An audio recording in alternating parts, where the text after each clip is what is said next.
Alors on a parlé de la France, on a parlé de l'Europe. Je vous propose d'aller encore plus loin, ou du moins encore plus haut, avec Marcus Dupont-Bénard. Bonsoir Marcus. Bonsoir François, Puisque Marcus va nous emmener tout simplement dans l'espace, tout pour simplement. essayer de comprendre ce qu'on va y manger. Et on commence avec Seul sur Mars, le fameux film. Et il y a beaucoup de scènes marquantes dans ce film avec Matt Damon. Mais ma préférée, c'est celle avec les patates. La séquence où l'on voit notre héros en train de cultiver des pommes de terre dans une serre sur Mars. Car quand on pense au futur, on oublie souvent ce genre de besoin basique, s'alimenter. S'alimenter, effectivement, un besoin primordial. Aujourd'hui, il y a des astronautes dans l'ISS. Ils mangent quoi? Eh bien, ils mangent beaucoup de plats lyophilisés, donc déshydratés, puis quand il faut les manger, réhydratés par de l'eau chaude ou une cuisson.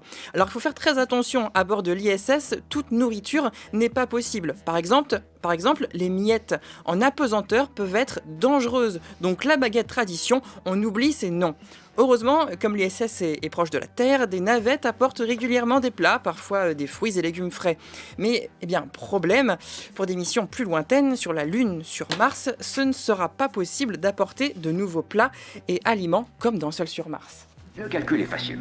Il était prévu que notre mission dure 31 sols, mais ils ont envoyé pour 68 sols de nourriture et ce pour 6 personnes. Comme il n'y a que moi, ça fait de quoi tenir 300 sols que je pourrais tirer jusqu'à 400 si je me rationne. Donc, il faut que je trouve le moyen de cultiver pour 3 ans de nourriture. Sur une planète où rien ne pousse. Par chance, je suis botaniste.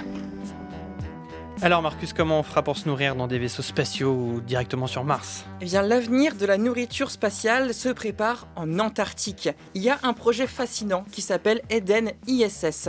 Cette infrastructure expérimentale vise à développer des technologies d'agriculture en milieu contrôlé et confiné. L'objectif, permettre de produire des aliments directement à bord de l'ISS, des futurs véhicules d'exploration ou bien sur des avant-postes planétaires. Alors ça prend la forme d'une serre qui fait la taille d'un conteneur. On peut y faire pousser différents types de légumes ou des fruits d'ailleurs, des concombres, des poivrons rouges, des laitues, de la blette, de la roquette, des fraises, des tomates, de la ciboulette. Imaginez tout ce festin martien. Mais passons maintenant à quelques détails techniques fascinants. Cette serre est une culture aéroponique. Les plantes ne sont ni dans l'eau ni dans le sol, mais simplement suspendues dans l'air. Il faut des technologies de pointe pour ça, comme un éclairage LED très spécifique pour remplacer la lumière solaire. Un projet comme Eden ISS doit aussi gérer de sacrés enjeux. Par exemple, le poids de la serre est déterminant. Elle doit être le plus légère possible. De même, il faut limiter le nombre de tâches. Le projet vise donc à automatiser la serre pour que personne n'ait jamais à arroser la moindre plante. Une sorte de solution nutritive qui est automatiquement projetée au sein de la serre toutes les 10 minutes. Mais vous n'êtes pas prêt pour la dernière particularité d'Eden ISS. Le projet est aussi de pouvoir extraire la cellulose des feuilles de légumes pour, à partir de cette matière première, imprimer en 3D des assiettes, des couverts, du mobilier.